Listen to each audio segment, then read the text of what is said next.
Welcome to episode 274 of Sports Geek. On this week's episode, I look at some of the big issues facing sports.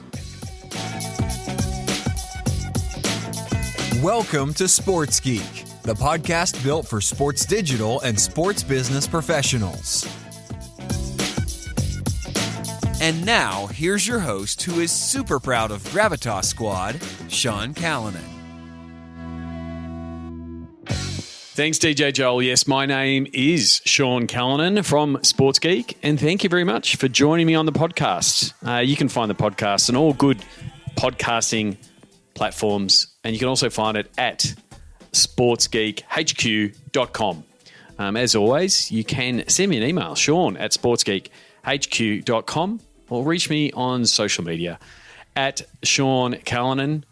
As DJ Joel said there in the opener, I am very proud of my esports team, Gravitas. They just missed out on a spot in the playoffs in the OPL, but I was really impressed with the effort the guys put in, and also to see some of our strategies come to the fore.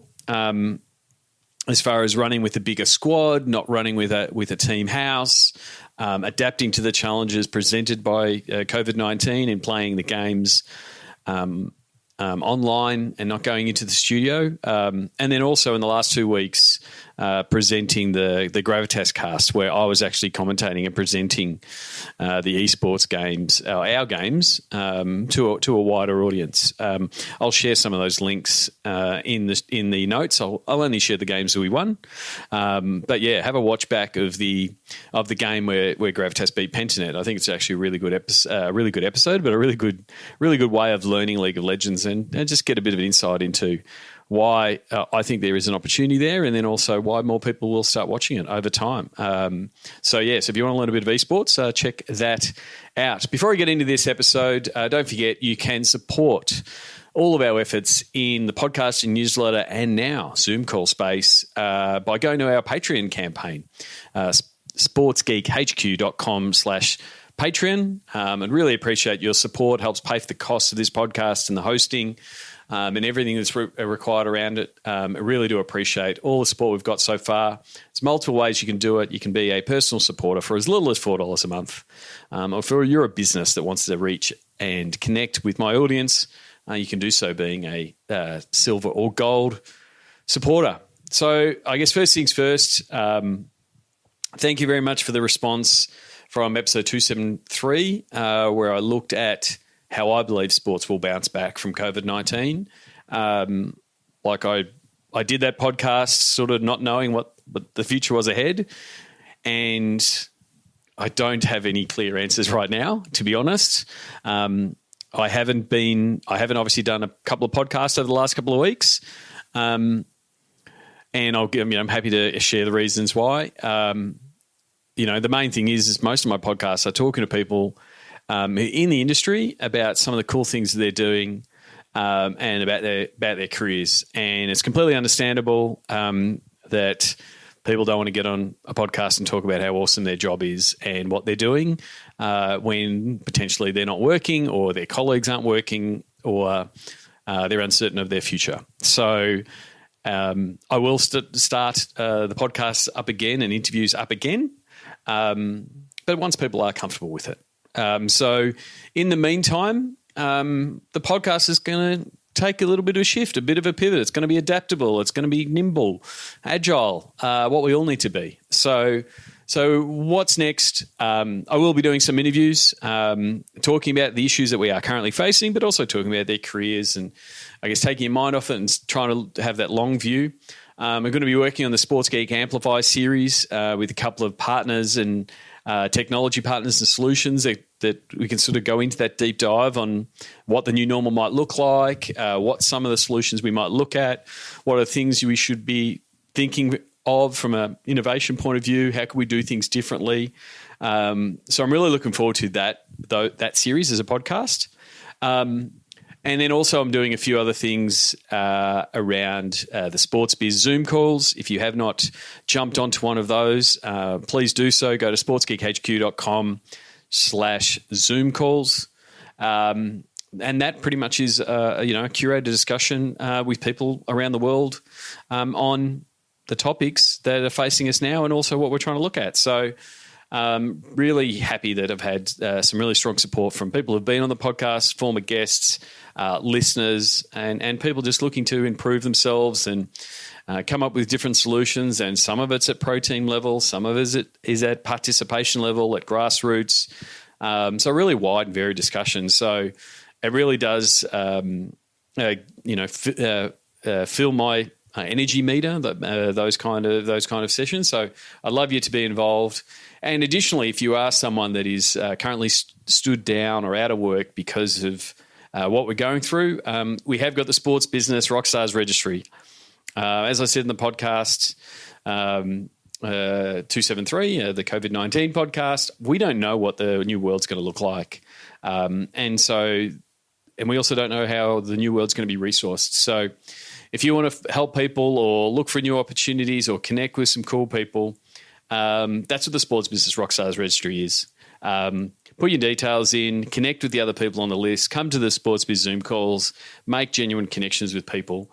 And I think, those people who make that effort and are talented will find their space, land on their feet. And who knows, we might actually end up working together when we come up with a cool and amazing project on a Sports Biz Zoom call. Yeah, you don't know. So the podcast is going to change, but it has always changed over the years. When it first started, it was really just the radio snippets of my segments with Francis Leach and Daniel Harford, and it was really just clipped together. And then I sort of went to the longer form sports executive interviews with people working in digital and technology and marketing and those kind of things. And then I did the Sports CEO series, which is a more C-level type discussion around the bigger picture. Those interviews are going to return. I'm still setting up and planning to do those interviews, so it's not going to be that they're going to stop. I'm just sort of giving you a bit of a reason why there was a bit of a pause as everyone was trying to figure out what to do in this current environment. So over the years, I've done solo pods like this where I've discussed a particular topic or reviewed content like Mary Meeker's latest reports and those kind of things. And also, I've also shared keynote pods where I share a keynote from a conference and that kind of thing. So I think I'll be doing a combination of those kind of things, and then I'll also be stepping up, the Q&A pods. But I think also I'm going to sort of tackle this like a radio show might, in that there'll be different segments and diving into different things. So I have a bit of structure and in what I want to do. So if you've got feedback, if you've got a section, a segment idea or a suggestion or feedback of, hey, I'd love your take on this, or I'd like you to tackle this problem, or here's an idea for a podcast, please send them through. I'll be doing a variety of stuff. I'm looking back at some old keynotes. I'm going to be building out some new keynotes to both deliver online, but also deliver via the podcast. I'm looking at things like the Ignite series. I don't know if anyone's ever done an Ignite talk before. It's a 5-minute talk, 15 slides that automatically advance every 20 seconds, so it doesn't let you ramble on, as I tend to do sometimes. So it gives you a tight 5 of a presentation. I'm thinking about doing those and how do they work in a podcast form. I'll take on board all of your ideas. I will be asking people on the Sports Biz Zoom calls what they want. And one of the ones was, one of the questions I did pose was, what type of content do you want? Do you want content of how we can work through the current issues and get through what we're getting through, or do we also want that long form? Where are we going to go? What is going to look like post COVID? So one of the identifiers I'm going to use now is DC during COVID and PC post COVID. We're now going to talk about all time like that. So I think for the most part it's going to be a mix of that kind of stuff. What can you do now? DC, and then what would it look like when we're out of this? What's the PC world look like? So I'm going to use those terms. So I'm not saying the word COVID so often. But I'll try to remind you what they mean, so it's not just my little acronym. So I wanted to use this one as sort of a follow-up to the previous episode where I sort of looked at how sports will bounce back. And I do think sports will bounce back. My view on that hasn't changed. I think everyone's taking a battering right now across multiple industries, and sport's not excluded from that, and all the different segments of sport aren't excluded. But I do like the direction and the enthusiasm and the optimism of the people I've been talking to. So hopefully I'm providing some of that for you as well, because I know that the people I've been talking to have been providing for me. So thank you very much. So what I want to do is sort of tackle some of the big issues that I'm both talking to people about, that I'm seeing, where I think things go, and just for reference, because the world changes every 24 to 48 hours. I'm recording this on April 15, and I'm going to do it with a digital to dollars lens. Right, so part of what I was offering and way I see what we need to do going forward, I outlined in the last podcast, is flipping digital to dollars on its head and tackling the problems ahead of us on those 5 pillars. So if you're listening to the podcast for the first time, welcome. Thank you very much for coming on board.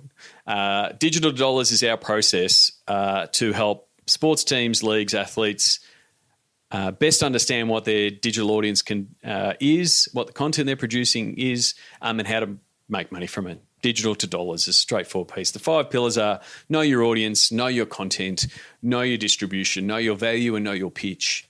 And there's actually going to be a new segment in the podcast later on that will actually tie it all together. And it's a bit of a throwback, but it'll sort of point out that I was sort of on the right track way back when. So putting that digital dollars lens on it, I'll start with the audience.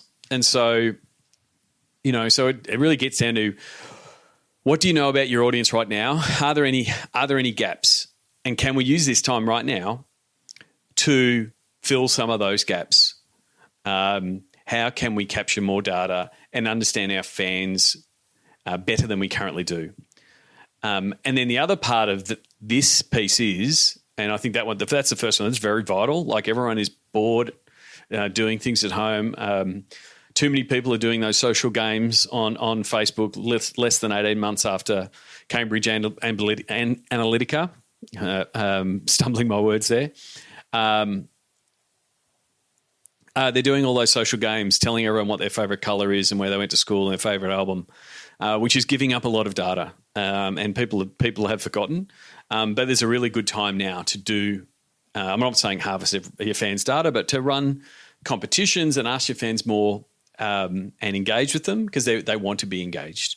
So I think there's a real big opportunity there to get some data and get more info. But I think the other thing that you want to be thinking about, how is fan behaviour changing? Like, how is it changing right now, DC, during COVID?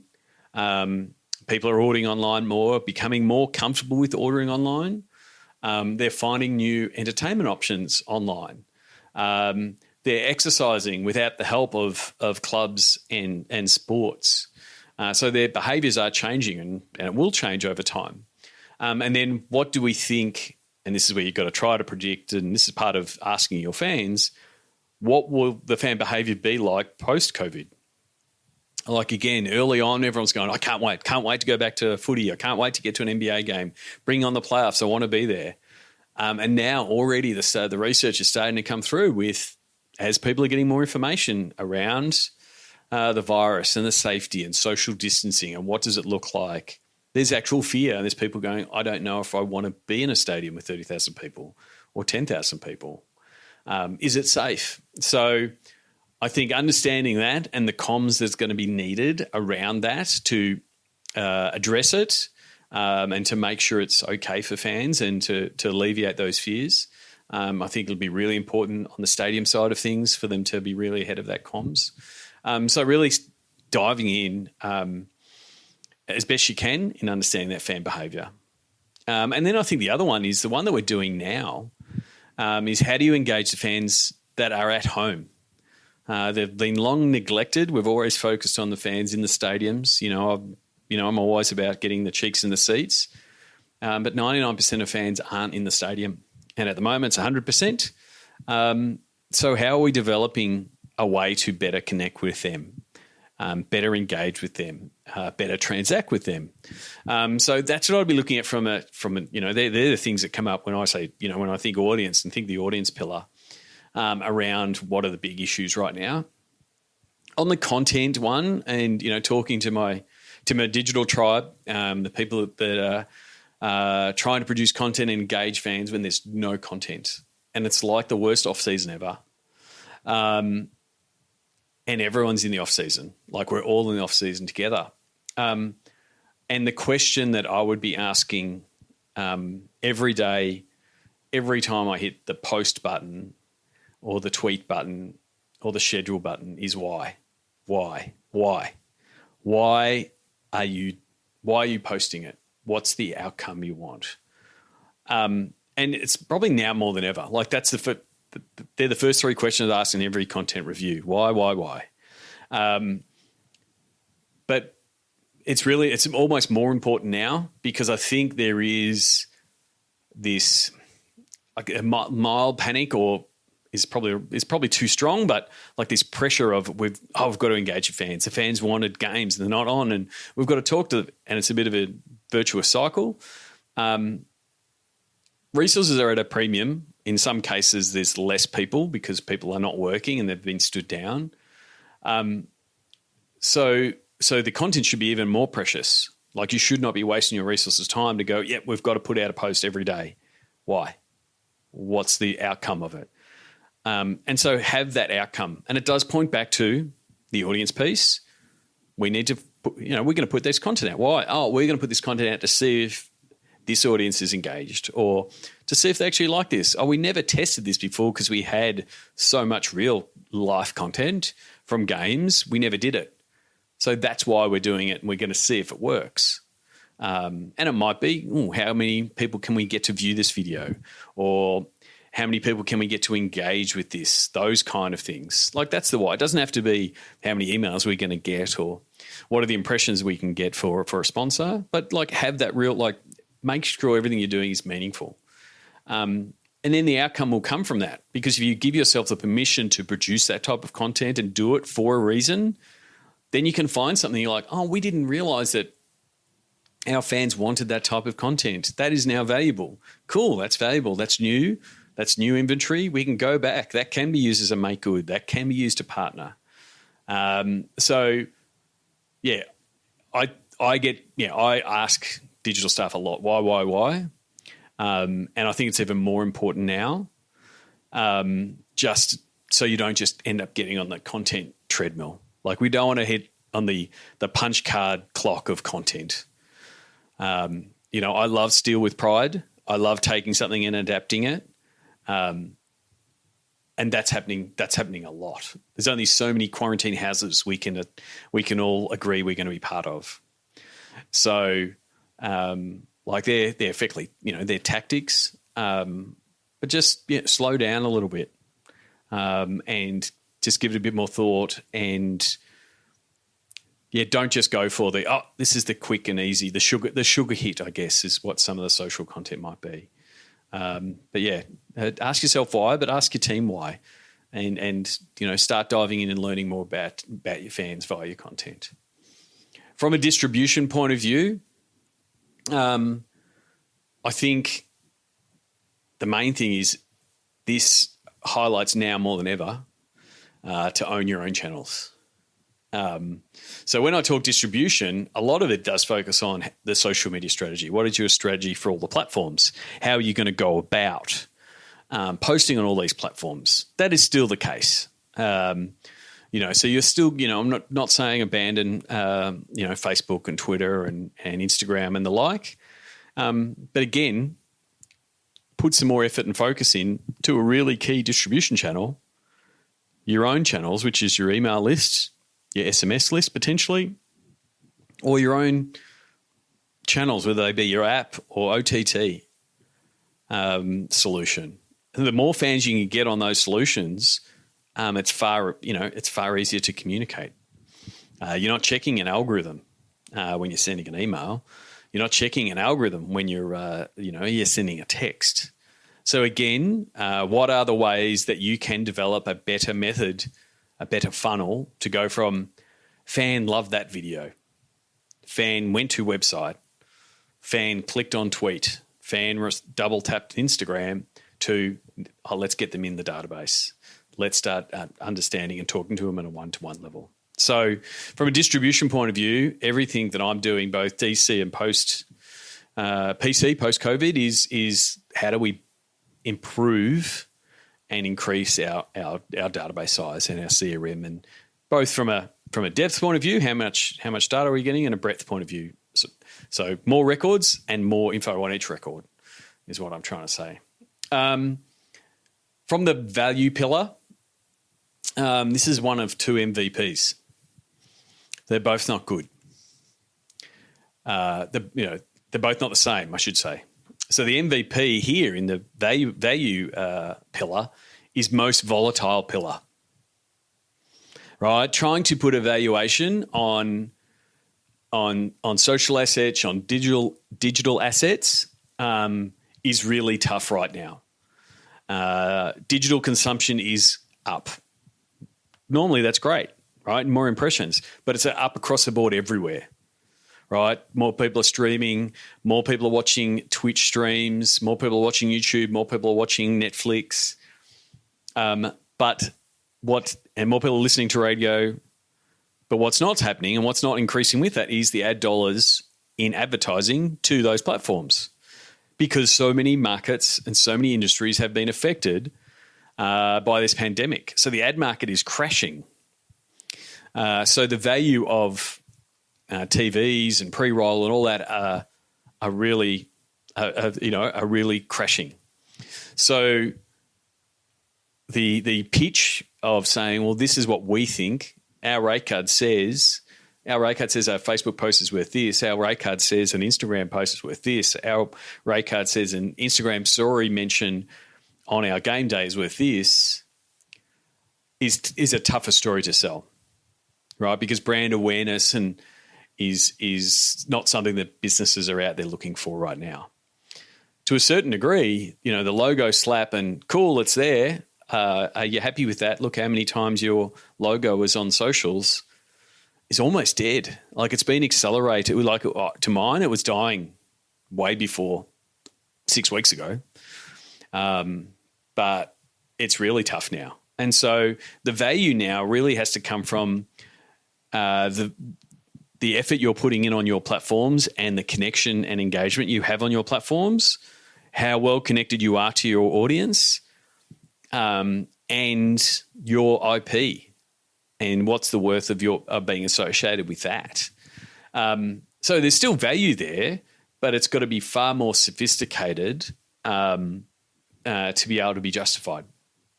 So that's why it makes it the most volatile pillar, right? Whereas know your pitch, right? It's your other MVP, but it's your most valuable pillar. Okay, because sponsorship now has to move and align with performance marketing. Okay, I'm already talking to sponsorship representatives and people who represent brands and agencies. In the last 4 weeks, there's someone that's out there pitching sponsorship, with Gravitas, and saying, hey, come and sponsor my esports team. Here's all the different things we can do. And the conversation I'm having and the responses I'm getting are, we've put sponsorship on pause. So in the same way the ad market is crashing, there's so many businesses and industries affected that sponsorship will be something that they either cut or pause or reduce. But where's that money going to go? And so a lot of that money is going to stay, or the money that's not affected, or the money that's going to be, the segment's going to capture that money is going to be in performance marketing.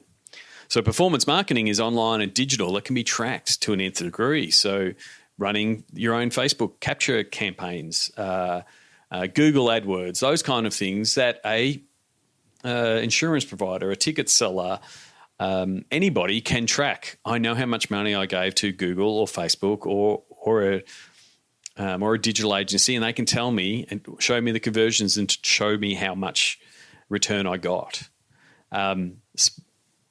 That can be done. That's exactly what Know Your Pitch is. Developing a campaign that delivers results for your sponsor that they can point back to and go, that was a really good campaign. That delivered this much revenue, this much sales leads, this many customers. That's the whole end game of digital to dollars, getting to the point where they go, actually, you guys can actually deliver customers from your audience through your digital to our front doorstep. So that's why it is the most valuable pillar. So if you don't have staff, commercial staff, sponsorship staff, account executive staff, whatever you call them, that can't build, sell, explain, track, report on these types of sponsorships, that can't see a sponsorship and go, that needs to have more digital in it. This is how it needs to be executed and this is how we would price it. Please give me a call. I do believe it can be taught. I do believe there is ways for teams to understand how to pitch that and also deliver it. But I believe, again, in the same way, I think there's this acceleration of what the old way was and what the new way has to be. I think this is accelerating that piece. So the days of getting a big check so you can get to sit at a courtside seats or in a suite and have your logo on the Jumbotron or the scoreboard and say, yep, this is great. We saw some, we saw our logo up on the scoreboard. That person who approves that sponsorship, they're getting asked by their CEO, where are we spending all this money? What is it returning? And when they can look at the digital marketing and the performance marketing and see what results they're getting, and then they come to the sponsorship portfolio and don't see those results, they're not going to continue with the sponsorship piece. So sports needs to change and understand that they need to be able to deliver. They need to be able to pitch, deliver, and report in the same way that performance marketing does. So that's going to be one of the biggest shifts, I think, in the next 12 to 18 months, 2 years, as budgets both freeze, unwind, start warming up again. They won't be the same deals when they do get renewed.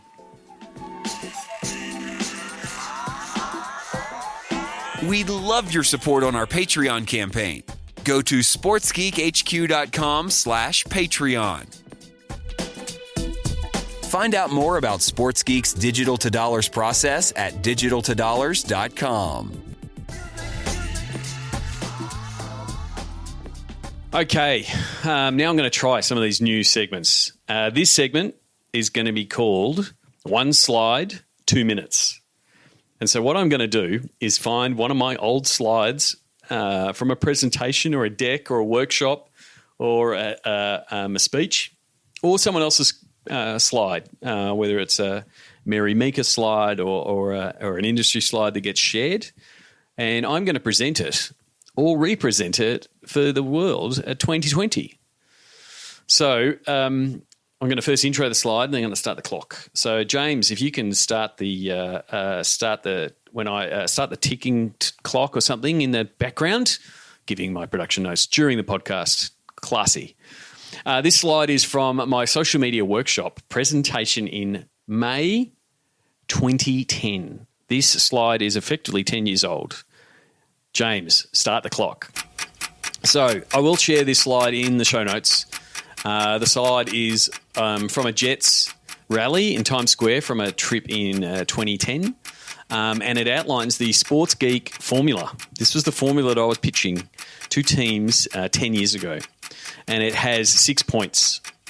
Find and engage fans, build on fan loyalty, offer fans great deals, help fans support you, techniques that work, and then bring $$ back to you.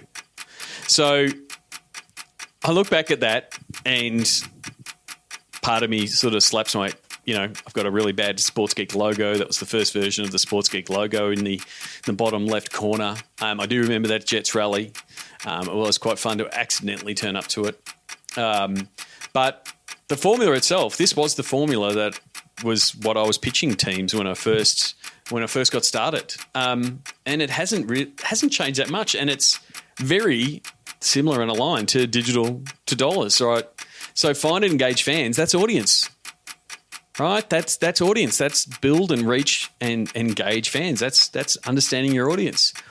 Build on fan loyalty is all about content and giving them content. And it was the starting points of what became another phrase, my digital face paint.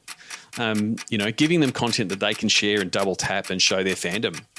Offer fans great deals. Again, was early social media. And sort of trying to bring that digital cheer squad into the inner circle, and again sell tickets. Help fans support you was about leveraging the digital cheer squad. Was about what is your hashtag? What do you want your fans to do? And again, that hasn't changed, but that was very much around distribution. That was, what's your hashtag? What do you want your fans to do? How do you want to train them? I think the rule back then was it takes 6 weeks to train a fan to do something. I don't think that's changed. It still takes 6 weeks to train a fan to do something. Techniques that work. That's not my best copy work, to be honest. But that was very tactical. That was, hey, these are the things that are working on the platforms right now. And again, in 2010, it was, do you like our chances? Click like if you think we're going to win today. That worked back then. We have to keep adapting. And then the last one, bring dollars back to you. That's the worst version of digital dollars title.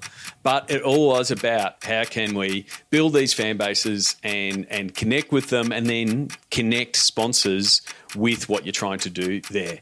So hopefully, checking my timer, that I got that off in 2 minutes. You can play the buzzer now, James. There you go.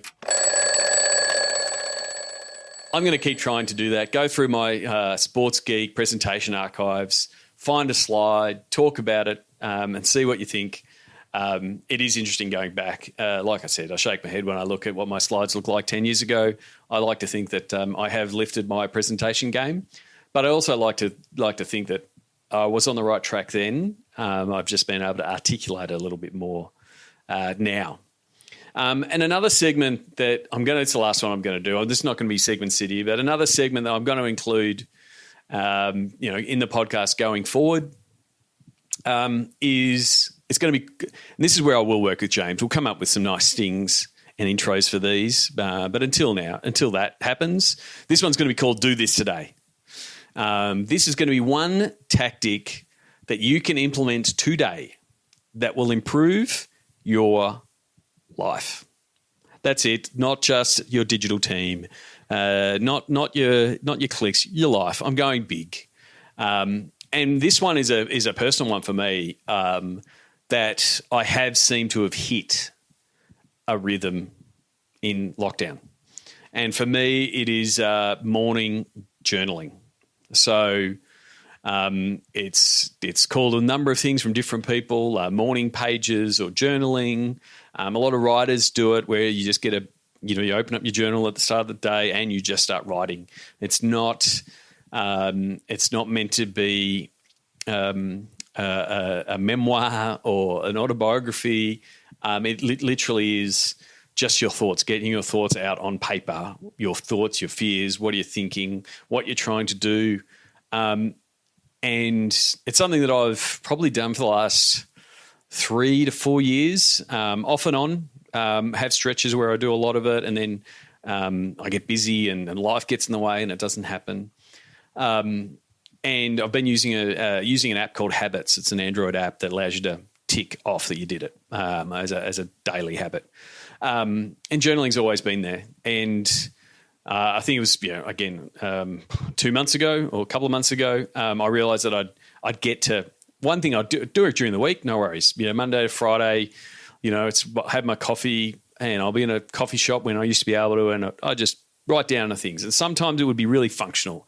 I'm really looking forward to meeting so-and-so, and I've got to make sure that I get that podcast out and those kind of things. And other times it would get, deep and meaningful and, the big meaning of life and what I'm trying to tackle and those kind of things. So, and there was you try to do it without any judgment on yourself on this is why I'm doing it. And so I noticed through habits that I'd get to 14.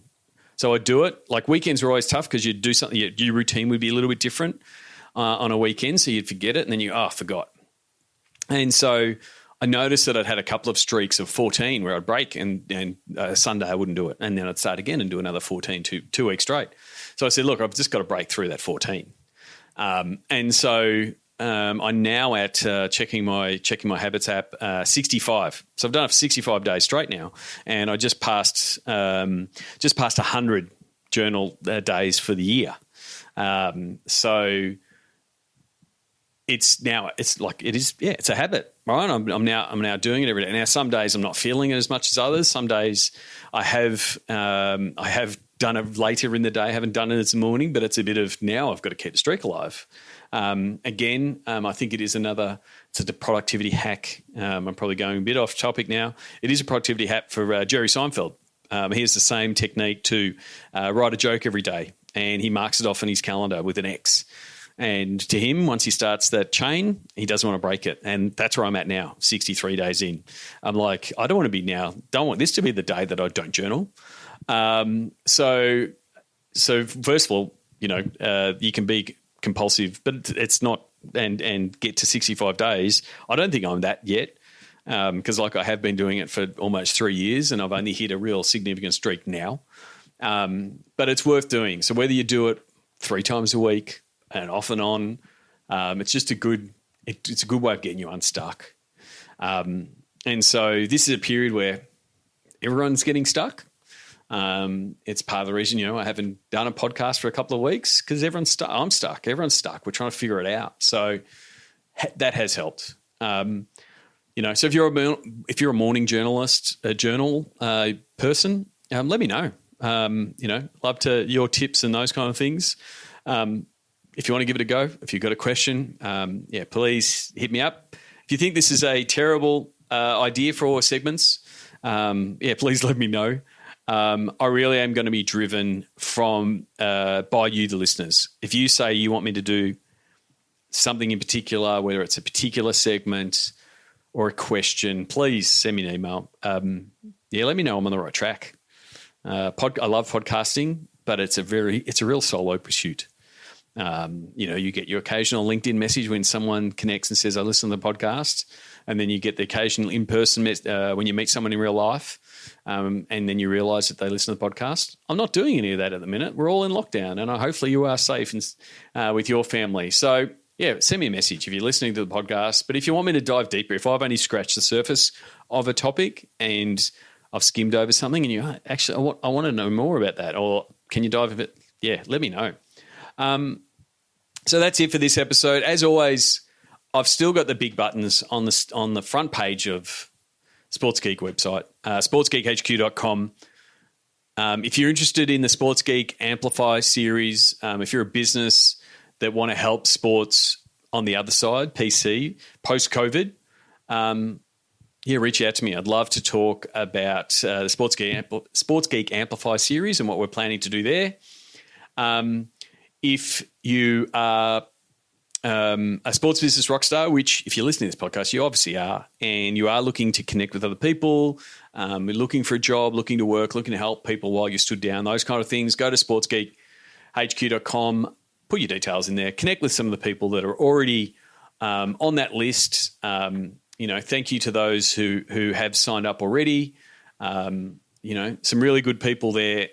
You can connect with them. I am now opening the website right now to just quickly give them all a bit of a shout out because they are awesome people. And if you haven't connected with them, you should. The links there will go straight to their LinkedIn. So people like Chris Chuck, Ernie Simsek, Dan Gardner, Liz Smith, Nick Splitter, Will Carter, Joel Smith, Steve Neal, Grace Vandermeer, I hope I've said your last name right, Grace. Matt Payne, Jeff Dickinson-Fox. There's more people like that can do things like marketing, digital, comms, content. And guess what? Everyone's marketing can work remotely because we all can. So if you are looking for some cool people to work with, please check out the Sports Business Rockstars Register and please add yourself and connect with those cool people.